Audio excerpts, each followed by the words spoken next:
Bhupendra Hooda Jat vote को साधने में कहीं ना कहीं कामयाब है और जाट कहीं ना कहीं उनके जोर समर्थन में रहते हैं और ऐसा देखा भी गया है कि जहां हुड्डा है वहां जाट वोट ऑटोमेटिक पीछे हुए आ जाती है। संजय सिंह में एक बयान आता है और उस बयान में संजय सिंह ये कहते हैं कि अगर बीजेपी को हराने के लिए आम आदमी पार्टी को किसी भी हद तक जाना पड़े तो वो जाने के लिए तैयार है।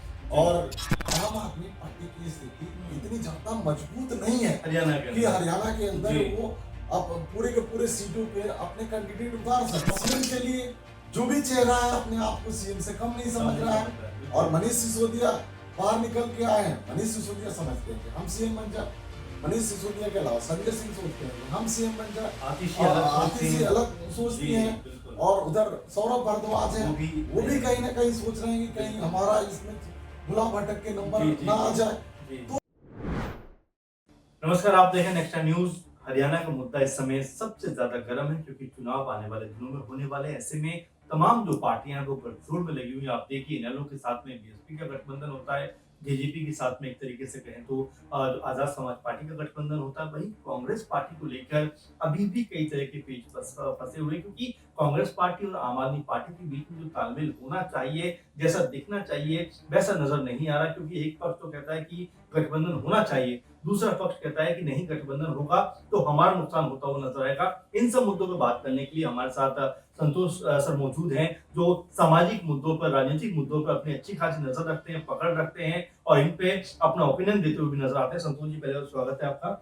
संतोष जी, हरियाणा को हम देख रहे हैं कि जिस तरह से कांग्रेस पार्टी लगातार ये दावे तो कर रही है कि स्थिति हमारे पक्ष में है, सब कुछ हमारे खेमे में है और बीजेपी का कोई चांस यहाँ पर मौजूद नहीं है। लेकिन जब आम आदमी पार्टी से गठबंधन की बारी आती है तो एक गुट जो उनका थोड़ा बहुत चलिए ठीक है हो गया, होना चाहिए, एक गुट जो है वो कहता है कि नहीं होना चाहिए। तो कश्मकश में कहीं ना कहीं कांग्रेस पार्टी नजर आ रही है। इस पूरे मामले को कैसा देख रहे हैं कि क्या ये सब कुछ जिस तरह का नजर आ रहा है वैसा है नहीं, या जो है वो दिखाई नहीं पड़ रहा? अगर हम बात कर लें हरियाणा की, हरियाणा में कहीं ना कहीं कांग्रेस को लगने लगा है कि हमारी स्थिति बहुत अच्छी है जी। और हरियाणा में इस बार हम बीजेपी को हरा कर हरियाणा में अपना दबदबा कायम करने जा रहे हैं। और यही वजह है कि राहुल गांधी कंटिन्यू प्रयासरत हैं कि किसी भी कीमत पे जितने भी हमारे सहयोगी दल हैं उन सहयोगी दलों को पुश करके और लेकर चला जाए ताकि इलेक्शन के समय, चुनाव के दरमियान कहीं भी किसी भी तरह की एक उथल पुथल दिखाई ना दे। और यही वजह है कि अभी कुछ दिन पहले की आप खबर देख रहे होंगे कि जिसमें कि हरियाणा में हुड्डा का एक अलग ग्रुप था, सुरजेवाला का एक अलग ग्रुप था, शैलजा का अपना अलग ग्रुप था, शैलजा का एक अलग ग्रुप था। खैर शैलजा और सुरजेवाला दोनों एक ही लगभग, लेकिन हुड्डा की बात करी जाए तो हुड्डा थोड़ा सा एक दूसरा खेमा हो जाता है। और कांग्रेस को ये पता है कि अगर हरियाणा का चुनाव जीतना है तो इसमें जितना भूमिका शैलजा का है उतना ही भूमिका भूपेंद्र हुड्डा का है। क्योंकि भूपेंद्र हुड्डा जाट वोट को साधने में कहीं ना कहीं कामयाब है और जाट कहीं ना कहीं उनके जोर समर्थन में रहते हैं। और ऐसा देखा भी गया है कि जहां हुड्डा है वहां जाट वोट ऑटोमेटिक खींचे हुए आ जाती है। और शैलजा को देखिए कि जो दलित समुदाय से आती हैं तो वहां भी देखकर ऐसा लगता है कि दलित समुदाय को भी कहीं ना कहीं राहुल गांधी नाराज नहीं करना चाहते हैं। एक अभी फिलहाल 3-4 दिन पहले खेल देखे हुएगा कि जिस दिनेश फोगाट को लेकर बात होती थी कि दिनेश फोगाट के साथ अन्याय हुआ है और देश की बेटियों के साथ यौन शोषण हुआ है, यौन उत्पीड़न हुआ है। और वो सडनली कांग्रेस को ज्वाइन करती है और कांग्रेस के ज्वाइन करने के बाद एक माहौल चेंज होता है। क्योंकि अगर दिनेश फोगाट की बात करें तो दिनेश फोगाट एक महिला है और महिला वोटरों को लुभाने के लिए कहीं ना कहीं अगर हम राहुल गांधी की रणनीति को समझे तो अभी आज से कुछ दिन पहले स्मृति ईरानी तक ने राहुल गांधी की स्ट्रेटजी के ऊपर तारीफ की कि राहुल गांधी को जो हम पप्पू समझ रहे हैं अब राहुल गांधी कहीं ना कहीं पप्पा बनते हुए नजर आ रहे हैं। क्योंकि अब राहुल गांधी हर एक स्टेप को क्या है कि रणनीति के तौर तरीके से जी जी अपने कदम को उठा रहे हैं। और यहाँ पे भी हरियाणा में ऐसा देख कर लग रहा है कि बीजेपी के लिए मुश्किलें खड़ी होती हुई नजर आ रही हैं। जिस तरह से राहुल गांधी अपने पार्टी के साथ बैठकर बैठकें करते हैं, मीटिंग करते हैं, नेताओं के साथ बात करते हैं और बात करके जो एक रणनीति के तौर पे हर पहलू को घेरने की कोशिश करते हैं, उसमें आपको नजर आ रहा होगा कि अपने ही जो सहयोगी दल हैं उनको साधने के साथ साथ राहुल गांधी ने 4 दिन पहले 5 दिन पहले स्टेटमेंट दिया कि हम हरियाणा में आम आदमी पार्टी के साथ भी कोलैबोरेशन कर सकते हैं, गठबंधन कर सकते हैं। और गठबंधन की जब जैसे ही बात निकल कर आई, ये बातें मीडिया में हवा की तरह फैलने लगी और उसके तुरंत बाद संजय सिंह का एक बयान आता है और उस बयान में संजय सिंह ये कहते हैं कि अगर बीजेपी को हराने के लिए आम आदमी पार्टी को किसी भी हद तक जाना पड़े तो वो जाने के लिए तैयार है। और यहाँ तक सुनने को आ रहा था कि दांव पेच 10 और 7 सीटों में कहीं जाकर फंस रही है। लेकिन आप देखिएगा कि टिकट के जब बंटवारे हुए, बंटवारे के बाद 59 सीटों पे राहुल गांधी अपने प्रत्याशी उतारने की बात करते हैं और बाकी सीटें गठबंधन के लिए छोड़ने की बात करते हैं। तो उसमें हो सकता है कि आम आदमी पार्टी भी हो, हुड्डा की भी पार्टी हो।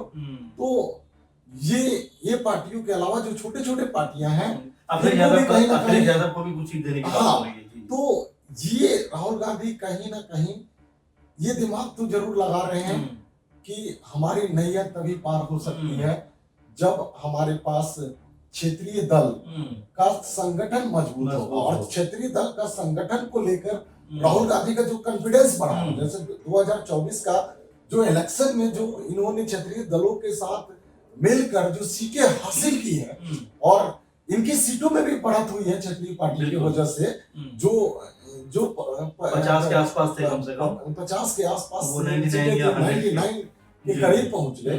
तो कहीं ना कहीं अब राहुल गांधी को ये दिखने लगा है कि हमारा अस्तित्व अगर दिल्ली के गद्दी पे हमें आसीन होना है तो हमें क्षेत्रीय पार्टियों को तवज्जो देना पड़ेगा और क्षेत्रीय पार्टियों को साथ में लेके चलना पड़ेगा। अगर क्षेत्रीय पार्टियां हमारे साथ नहीं आती तो हमारा अस्तित्व नहीं है कि हम दिल्ली के गद्दी पे आसीन हो सके। और कांग्रेस का हमेशा से स्ट्रेटजी रहा है कि हमें दिल्ली की गद्दी दे दो, बाकी गद्दी पे आपको जैसे करना है, जो करना है करो, लेकिन हमारे को दिल्ली की गद्दी चाहिए। और दिल्ली की गद्दी पे आसीन होने का सबसे आसान तरीका है, आसान रास्ता है। यही वजह है कि राहुल गांधी को कहीं ऐसा लगने लगा है कि कहीं आम आदमी पार्टी एक लास्ट मौके पे डिसाइड ना कर दे कि हरियाणा के सारे सीटों पे हम अपना कैंडिडेट उतारेंगे, तो वो कैंडिडेट ना उतार सके, इसके लिए भी कहीं ना कहीं लुभाने की कोशिश कर रहे हैं। एक मिनट में रोकना चाहूंगा, एक बात और सामने निकल के आ रही है कि अभी आम आदमी पार्टी की स्थिति इतनी ज्यादा मजबूत नहीं है कि हरियाणा के अंदर वो अब पूरे के पूरे सीटों पे अपने कैंडिडेट उतार सके। क्योंकि आप देखिए कि आम आदमी पार्टी के संयोजक अरविंद केजरीवाल अभी भी जेल में है। और अभी देखिए तो मनीष सिसोदिया निकल कर आए हुए कुछ दिन भी नहीं हुआ, संजय सिंह निकल कर आए हुए हैं। और इनके पार्टी में भी इंटरनल कहीं ना कहीं एक दूसरे में कला चल रही है। वो कला इसलिए चल रही है कि अरविंद केजरीवाल जेल में, तो दिल्ली में सीएम को और सीएम के लिए जो भी चेहरा है अपने आप को सीएम से कम नहीं समझ रहा है। और मनीष सिसोदिया बाहर निकल के आए हैं, मनीष सिसोदिया समझते हैं कि हम सीएम बन जाए। मनीष सिसोदिया के अलावा संजय सिंह सोचते हैं कि हम सीएम बन जाए, आतिशी अलग सोचती हैं। और उधर सौरभ भारद्वाज है, वो भी कहीं ना कहीं सोच रहे हैं कि कहीं हमारा इसमें भुला भटक के नंबर ना आ जाए। तो अगर इस गुना गणित को देखिएगा तो आम आदमी पार्टी की स्थिति उतनी मजबूत नहीं है। और आज की डेट में अगर राहुल गांधी कहीं ना कहीं एक ऑफर के तौर पे आम आदमी पार्टी को अगर हरियाणा में उतारना चाहते हैं तो आम आदमी पार्टी को एक लॉन्चिंग पार्टी के तौर पे 10 सीट पे नहीं, 7 सीट पे, 8 सीट पे भी जाकर वहां पे चुनाव लड़ना चाहिए। क्योंकि अगर एक कोलैबोरेशन में जाते हैं तो आम आदमी पार्टी के फ्यूचर भविष्य के लिए अच्छा होगा। और हम कांग्रेस की बात करें तो अगर बीजेपी को हरा के सत्ता में काबिज होते हैं तो उनके लिए भी एक बहुत बड़ी अपॉर्चुनिटी होगी। और बीजेपी का किसी ना किसी तरह से कॉन्फिडेंस को लूज करना चाहते हैं। अगर हम देखें तो हरियाणा में बीजेपी की स्थिति उतनी मजबूत नहीं है, क्योंकि बीजेपी ने अपने कद्दावर नेताओं को और अच्छे अच्छे नेताओं की टिकट काटी है, जिसमें कि आपने सुना भी होगा कि 25-30 लोगों ने रिजाइन कर दिया बीजेपी से, बड़े नेताओं ने रिजाइन किया। और ये स्थिति हरियाणा में अपने आप को बचाना चाहते हैं। महाराष्ट्र में भी इनकी स्थिति उतनी बेहतर नहीं दिख रही है। अगर हम बात करें कि महाराष्ट्र में बीजेपी की स्थिति बहुत अच्छी है, ऐसा नहीं है, क्योंकि अगर हम बात करें आरएसएस की बात कर ले, आरएसएस को ले ले, तो आरएसएस अजीत पवार के फेवर में नहीं है। और अजीत पवार, शरद पवार, उनके चाचा ने ये सीधा सीधा केंद्रीय मंत्री जो नितिन गडकरी है, उनको ये ऐलान कर दिया है कि अगर हमारी पार्टी पूर्ण बहुमत में आती है तो हम नितिन गडकरी को सीएम पद के लिए प्रोजेक्ट कर सकते हैं, सीएम चेहरा पे प्रोजेक्ट कर सकते हैं। और यही स्थिति की वजह से बीजेपी कहीं ना कहीं अपनी साख को बचाने के लिए, अपनी नाक को बचाने के लिए पुरजोर कोशिश कर रही है। और राहुल गांधी भी स्थिति परिस्थिति को भांप चुके हैं, और वो भी चाहते हैं कि नहीं भाई, किसी भी हाल में ये अपने इंटरनल चीजों को तो बेहतर चुस्त दुरुस्त करना ही करना है, लेकिन कुछ क्षेत्रीय पार्टियां हैं उनको भी तवज्जो देके अपने साथ लेकर चलने की जरूरत है। अच्छा सर, आपको बताइए कि हरियाणा को लेकर अगर बात की जाए तो बीजेपी थोड़ी कमजोर दिखाई पड़ रही है। विनेश फोगाट के कांग्रेस ज्वाइन करने के बाद क्या आपको लगता है कि माहौल बदलेगा हरियाणा में? क्योंकि अगर आप देखें ब्रजभूषण लगातार ये बात कह रहे हैं, फिर संजय सिंह जो डब्ल्यूएफआई के अध्यक्ष हैं वो भी ये बात कह रहे हैं कि भाई जो मकसद के तहत ये साजिशन आंदोलन किया गया था वो मकसद अब पूरा हो गया, कांग्रेस पार्टी ज्वाइन कर ली, उनको टिकट भी मिल गया। तो ये इमोशनल कार्ड कहने कांग्रेस पार्टी खेलना चाह रही थी, उनके ऊपर उल्टा पड़ सकता है। देखिए, अगर हम बात करें विनेश फोगाट की सिंपैथी की बात करें तो कुछ महिला वोटर्स का सिंपैथी तो मिलेगा, लेकिन जिस तरह से ब्रजभूषण हमलावर हो रहे हैं और जिस तरह से अगर कंटिन्यू अगर हमलावर रहे तो वहां से महिला वोटर का परसेंटेज कुछ ना कुछ घटेगा, क्योंकि ये पूरी तरह से आज के समय में दिखने लगा है कि ये कांग्रेस के द्वारा प्रोजेक्टेड आंदोलन था और उन आंदोलनकारियों को इलेक्शन में शामिल किया गया ताकि महिला वोटरों को अपनी तरफ लुभाया जा सके, अपनी तरफ लाया जा सके और उन महिला वोटरों को लेकर और हम एक बेहतर स्थिति में आ सकते हैं, क्योंकि हरियाणा की महिला वोटर्स भी कम नहीं है और महिला वोटर्स की ताकत को आप कम मत आंकी। तो राहुल गांधी ने दिमाग तो लगाया, लेकिन बहुत जल्दीबाजी कर दी। अगर विनेश फोगाट को इलेक्शन जीतने के बाद अगर पार्टी में शामिल करते या कोई और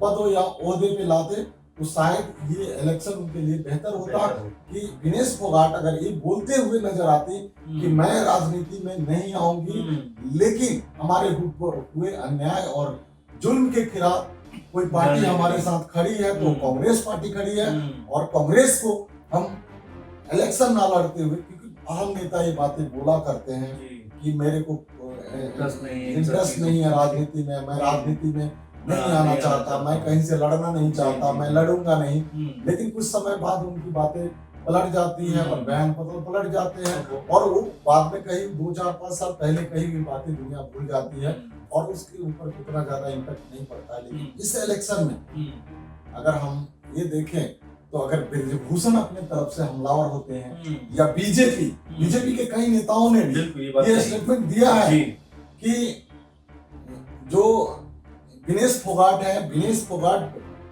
कांग्रेस के द्वारा प्रोजेक्टेड एक आंदोलन चला रही थी और ब्रजभूषण की जो प्रतिष्ठा है, जो मान सम्मान है, उसको कहीं ना कहीं तार करने और गिराने के लिए ये पूरी एक साजिश रची गई थी और पूरा षड्यंत्र था।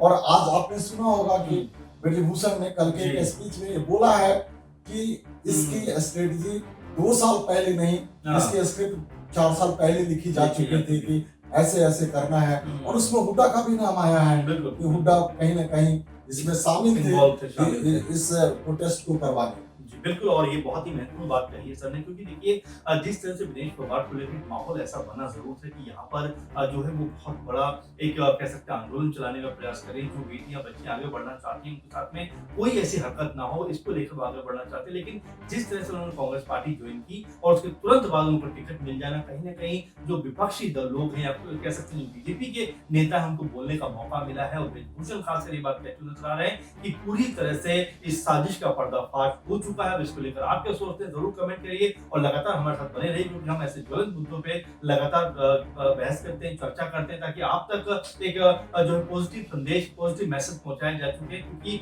खबरों के अंदर जो खबर होती है, जो असली खबर होती है, उसको लेकर हम आपके सामने आने का प्रयास करते हैं। तो आज के प्रोग्राम में इतना ही। आप लगातार बने रहें। नमस्कार।